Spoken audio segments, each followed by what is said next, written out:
우리 함께 인사하겠습니다. 할렐루야. 오늘도 우리가 아직 찬양대가 설 수 없기 때문에 찬양은 생략하고 지나가도록 그렇게 하겠습니다. 사도 바울은 고린도 15장에서 부활에 대해서 이렇게 외쳤습니다.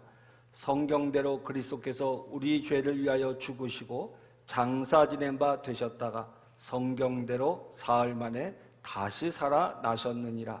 만일 그리스도께서 다시 살아난 일이 없으면 너희의 믿음도 헛되고 너희가 여전히 죄 가운데 있을 것이요. 또한 그리스도 안에서 잠자는 자도 망하였으리라. 아담 안에서 모든 사람이 죽은 것 같이 그리스도 안에서 모든 사람이 삶을 얻으리라. 이렇게 외쳤습니다. 이 얼마나 장엄한 부활의 외침입니까? 우리는 이 영광스러운 복음을 듣고 믿어서 오늘도 부활하신 주님을 찬양하는 하나님의 아름다운 자녀가 된 줄로 믿습니다. 죽음을 이기시고 살아나신 예수님은 40여일 동안 제자들을 자주 만나셨는데 오늘 우리가 읽은 성경 말씀 요한복음 21장 말씀은 예수님께서 제자들을 공식적으로 만나신 세 번째 이야기가 기록되어 있습니다. 우리가 지난주까지 나눈 20장에서 예수님께서 부활하신 이후에 막달라 마리아를 만나시고 그 다음 가운데 제자들이 모여 있었던 그 집을 방문하셔서 제자들을 만나셨습니다. 근데 그 자리에 도마가 없었고 도마가 예수님을 의심하자 8일 후에 예수님께서 다시 도마를 비롯한 제자들이 있는 그 집에 방문하셔서 예수님의 부활을 드러내셨습니다. 그리고 또 얼마간의 시간이 지난 어느 날 예수님께서는 제자들과 약속하신 대로 갈릴리 바닷가에서 제자들을 만나 주셨습니다. 오늘 우리가 읽은 성경 말씀은 바로 이 세 번째 만남에 대한 이야기입니다. 여러분, 우리 생각에는 예수님이 새 몸으로 부활을 하셨으니 그는 몹시 영광스럽고 거룩한 존재가 되셨으니 세상에 살고 있는 우리와 같은 사람하고는 상당히 거리가 있을 것이라고 느껴질 수 있습니다.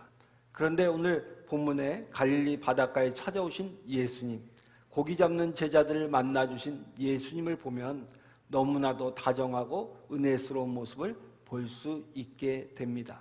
오늘 이 아침에는 21장에 나오는 예수님께서 세 번째로 제자들을 만나주신 이야기를 가지고 은혜를 나누고자 합니다. 베드로와 다른 6명의 제자들은 부활하신 예수님을 예루살렘에서 만나 뵌 후에 고향인 갈릴리로 돌아왔습니다.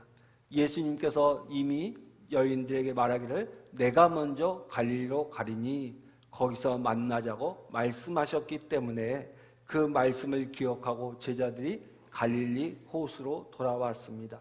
그곳에 와서 여러 날을 제자들이 지내고 있었습니다. 그러나 예수님이 언제 어느 날 오시겠다고 약속을 안 하셨으니까 주님이 나타나실 때까지 기다려야 했습니다. 근데 이렇게 막연하게 주님을 기다리다 보니까 아마도 좀 막연하기도 하고 답답했던 것 같습니다.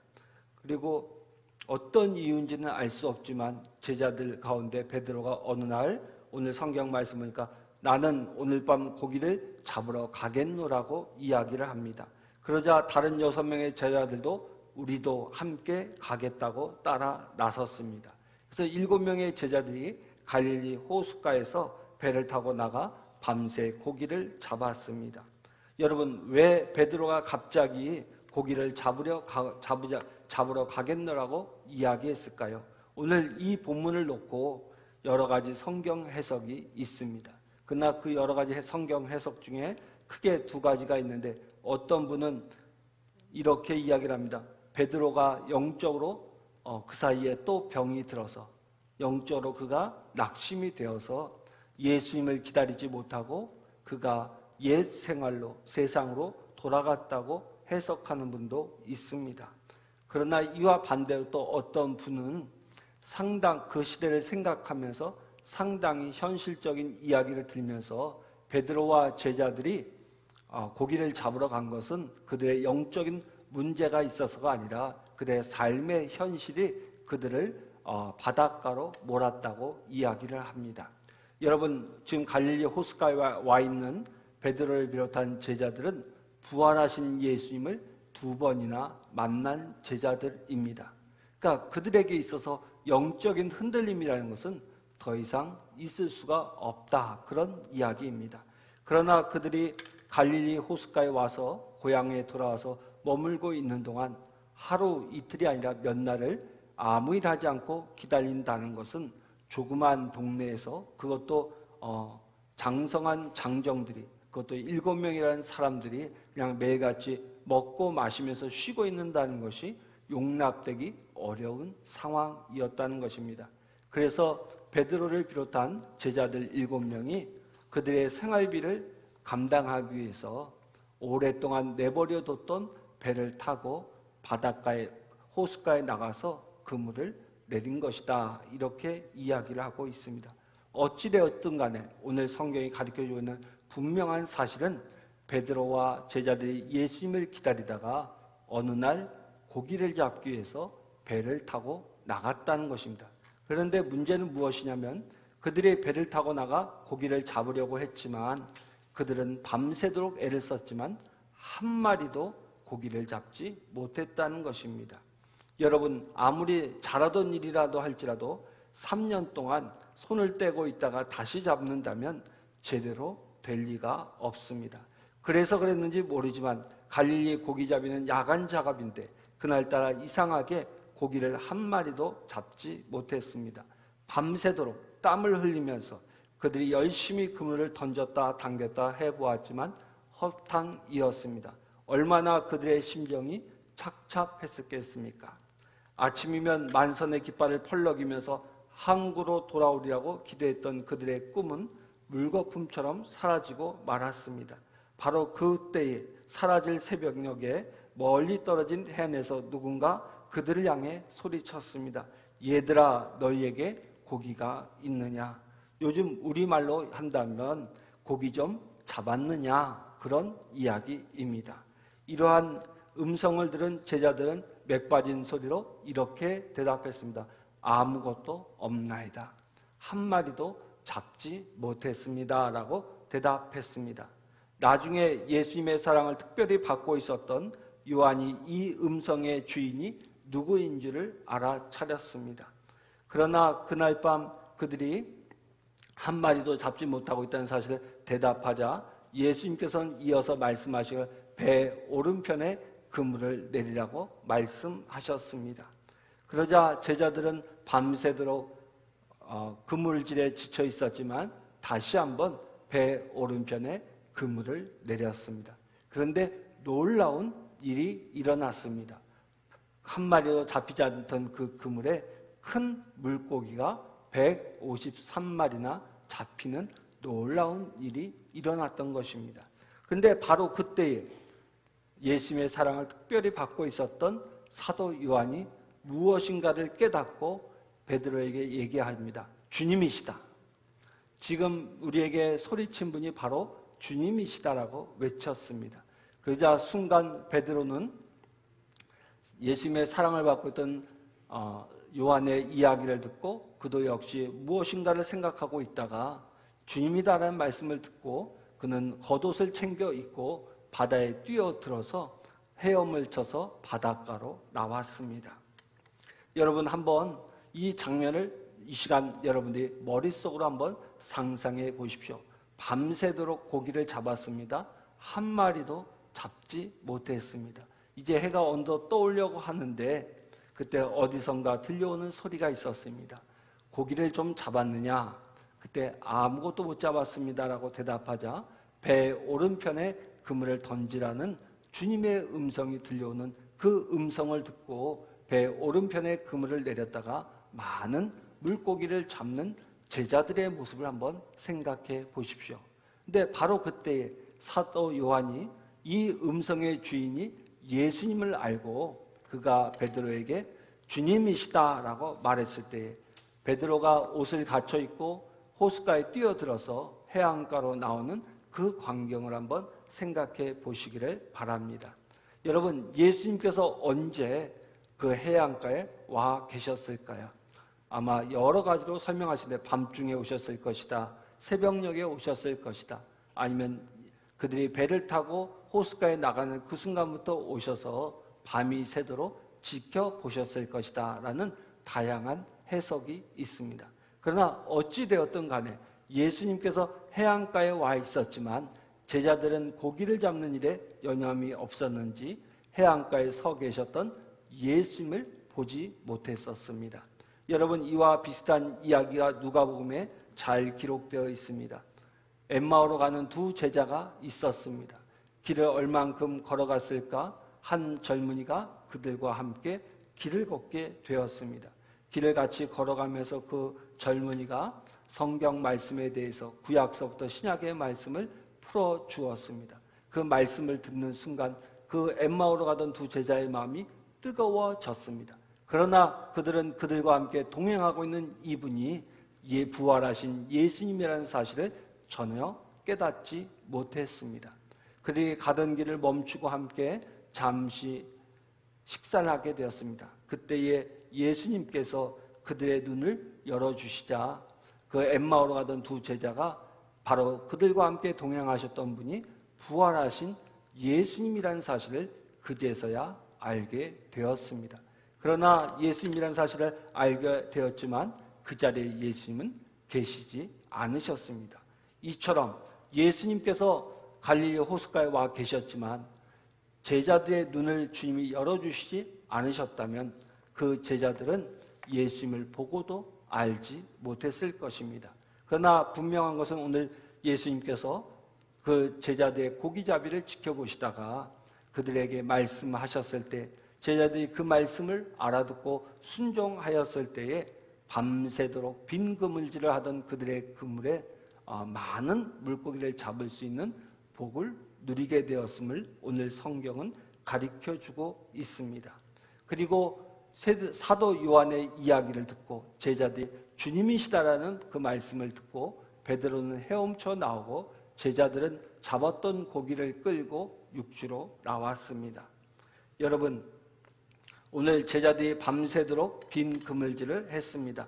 그러나 이 고생한 것은 나중에 부활의 주님을 만나고 나서 생각하니 헛수고가 아니었습니다. 만약에 부활하신 주님을 만나지 못했다면 제자들의 밤새도록 한 그 그물질은 헛수고가 되고 말았을 것입니다. 그러나 그 빈 그물이 있었기 때문에 오늘 제자들은 부활하신 주님을 만났을 뿐만 아니라 하나님의 기적을 체험할 수가 있었습니다. 여러분, 이스라엘 백성들이 애굽에서 노예 생활하다가 하나님의 은혜로 모세의 지도 아래 애굽을 나오게 되었습니다. 근데 그들 앞에 무엇이 놓여 있었습니까? 홍해가 가로막고 있었습니다. 커다란 위기가 찾아왔습니다. 그러나 그 홍해가 그들 앞에 놓여져 있었지만 함께 하시는 하나님께서 그 홍해를 갈라주심으로 말미암아 이스라엘 백성들은 바다가 갈라지는 놀라운 체험을 할 수가 있습니다. 여러분, 이스라엘 백성들이 또한 광야에 닿아서 목이 타는 갈증을 경험했기 때문에 큰 바위가 갈라지면서 생수가 솟는 놀라운 일을 경험할 수가 있었습니다. 먹을 것이 없어 예수님을 따랐던 사람들이 고생했을 때에 오병이어라는 놀라운 기적을 체험했습니다. 여러분, 12년 동안 혈루증으로 고생하던 여인은 어떻게 했습니까? 주님의 옷자락을 만지자마자 낫게 되는 기적을 체험했습니다. 이런 의미에서 빈 그물을 가지고 밤새도록 고통하고 고생하는 것, 부활의 주님을 만난 사람들에게 있어서는 절대로 헛수고가 아님을 알 수 있게 되는 것입니다. 일시적인 고통은 될 수가 있습니다. 한동안의 눈물과 한동안의 어려움은 되었을지 모르지만 부활의 주님을 만나면 그것은 영광스러운 고통이라고 우리는 생각할 수 있는 것입니다. 오늘 여러분의 그물이 비어 있습니까? 밤새도록 수고를 하였지만 얻은 것이 없습니까? 이럴 때 중요한 것은 우리의 인생의 바닷가에 서 계시는 부활의 주님을 다시금 만나는 것입니다. 그리고 주님이 무엇이라고 하시는지를 들을 수 있어야 합니다. 그러면 여러분들의 마음에 주님의 음성이 들릴 것입니다. 그리고 그 하나님의 음성을 따라서 우리가 주저하지 말고 순종해야 합니다. 이것이 우리의 빈 그물을 채우는 놀라운 비결이 될 줄로 믿습니다. 바라기는 오늘 이 아침 주의 전에 나와 예배드리는 사랑하는 성도 여러분, 또 영상으로 예배를 드리는 사랑하는 성도 여러분, 간곡히 여러분에게 당부합니다. 여러분의 인생에 어려움이 찾아왔습니까? 남모르는 고통이 있습니까? 여러분, 우리가 주님과 함께하고 있지 않다면 이것은 정말 큰 고통이고 어려움일 것입니다. 그러나 오늘 제자들이 부활한 주님을 다시 만나고 그 음성을 들었을 때 그 고통과 어려움이 복이 되었던 것처럼 오늘 이 자리에 나와 예배드린 여러분에게도 동일한 은혜가 부어질 줄로 믿습니다. 사랑하는 성도 여러분, 부활의 주님을 바라보시기를 주의 이름으로 축원합니다. 주님의 음성에 귀를 기울이시기를 주의 이름으로 축원합니다. 그럴 때 우리의 삶 속에 오늘 놀라운 이 기적이 우리의 삶 속에도 부어질 줄로 믿습니다. 근데 우리 주변을 돌아보면 고기 잘 잡는 자기 능력을 너무 과신한 나머지 그래서는 안 될 사람이 하나님을 우습게 여기고 자신 있게 세상을 살다가 갑자기 어느 날 모든 것을 다 잃어버리는 빈 그물의 인생을 체험하는 사람들이 종종 있습니다. 아마 내가 그런 사람이다라고 마음에 짚이시는 분들은 오늘 말씀을 잘 들으시기를 바랍니다. 또 나도 그럴 위험이 있다고 생각하는 분들도 귀를 기울이시기를 바랍니다. 빈 그물의 인생이 된 다음에 부활의 주님이 옆에 서 계시는 것을 발견합니다. 그리고 그분을 통해서 과거의 돈으로도 명예로도 살 수 없었던 하늘의 부활을 그 빈 그물에 가득히 채우는 새로운 놀라운 기적을 경험하게 될 줄로 믿습니다. 어느 분의 글을 보니까 오혜령 선생님에 대한 이야기가 기록이 되어 있었습니다. 이 오혜령 선생님은 이제 이화여대를 졸업하고 희곡 작가라서 아주 굉장한 인정을 받던 수필 작가였습니다. 그리고 이분은 학교를 졸업하고 바로 이화여고에서 학교 선생님으로 일을 했습니다. 그리고 그는 글을 잘 썼기 때문에 그의 수필이 아마 이 자리에 나온 여러분들 가운데서도 젊은 시절 때 아마 좀 문학적인 그런 관심이 있었던 분들은 아마 오혜령 선생님의 글을 한두 편쯤은 읽으셨을 것입니다. 이 오혜령 선생님이 이렇게 좋은 학교를 나오고 또 좋은 직장을 갖고 승승장구하였습니다. 그런데 이분에게 좀 안타까운 것이 있었는데 그것은 그의 나이가 30대가 되었을 때 어느 날 갑자기 위암과 임파선 암에 걸리게 되었습니다. 그래서 두 가지 암에 걸려서 검사를 받았는데 3개월밖에 살 수 없다는 그러한 시한부 판정을 받게 되었습니다. 그런데 이분은 그 고통 가운데서 그러한 시한부 판정을 받고 젊은 나이에 죽음을 눈앞에 두고 살아가면서 얼마나 힘들고 괴로웠겠습니까? 그 힘들고 괴로운 시간 달력에 빨간 펜으로 하나씩 날짜를 지어가면서 그의 인생을 살아가다가 그가 예수님을 만나는 놀라운 은혜를 체험했습니다. 그 놀라운 은혜를 체험했는데 그 과정은 이렇습니다. 여러분 한번 잘 들어보시길 바랍니다. 이제 그 달력에 자기의 날을 하나하나 빨간 펜으로 지워가면서 살아가고 있던 어느 날, 그날도 그렇게 살아가고 있을 때 어떤 한 사람이 그에게 매일같이 백합꽃을 보내주면서 그를 위로했습니다. 근데 그날은 백합 50송이를 보내왔습니다. 이 꽃을 받은 선생님은 그 백합꽃에 자기 얼굴을 묻고 반 시간 가까이 가만히 있었다고 합니다. 근데 갑자기 정신이 몽롱해지기 시작했습니다. 근데 그때 어디선가 갑자기 그 오 선생님의 몽떨미를 낚아채는 강한 손길을 느꼈습니다. 순간 그는 정신없이 바닥에 나동그라졌습니다. 직감적으로 살아계신 예수님께서 자기를 찾아오셨다는 것을 느끼게 되었습니다. 오 선생님의 삶 속에 너무나도 힘들고 어려운 순간에 예수님이 찾아오신 것입니다. 그러자 그때 이 오혜령 선생이 이렇게 말했다고 합니다. 왜 죽음의 한복판까지 따라오시는 것입니까? 그러한 말을 내뱉고 나서 주님을 나 몰라라 하면서 살았던 자신의 죄에 대한 두려움이 몰려오더라는 겁니다. 그래서 그 순간부터 어떻게 회개할지 몰랐지만 눈물이 쏟아지면서 며칠 동안 붓글씨로 자기의 죄를 회개하며 썼다고 합니다. 그리고 수십 개의 양초가 녹아내릴 때까지 회개하고 또 회개했습니다. 그렇게 회개하기를 반년 가까이 지난 어느 날이었습니다. 그날도 기도와 찬양을 하며 혼자 예배를 드리고 있는데 갑자기 몸에 오한이 몰려왔습니다. 그 오한을 느끼면서 선생님은 어떤 생각을 했냐면 이제 죽는 시간이 다가왔구나라고 예감을 했다고 합니다. 너무 추워서 이불을 집어당기고 몸을 감쌌는데 자기의 겨드랑이에 잡히던 임파선 암덩어리가 만져지지 아니하더라는 것입니다. 그리고 또 어깨에도 복숭아씨 만한 멍울이 있었는데 멍울도 없어졌다는 것입니다. 또 복수로 차올랐던 배가 꺼져 있었습니다. 두 번째로 살아계신 주님이 자기를 찾은 것을 깨달았다는 것입니다. 그의 그물은 물고기로 다시금 새롭게 가득 차기 시작했습니다. 이렇게 해서 오해령 선생님은 새로운 인생을 시작하게 됐습니다. 그 이후 오해령 선생님은 모든 것을 정리하여서 경기도의 조그마한 마을에서 버림받은 노인들을 돌보는 평화의 집을 경영하였다고 합니다. 그리고 그 이후 오해령 선생님은 계속해서 하루에 9시간씩 기도하는 시간에 자기의 삶을 바쳤다고 합니다.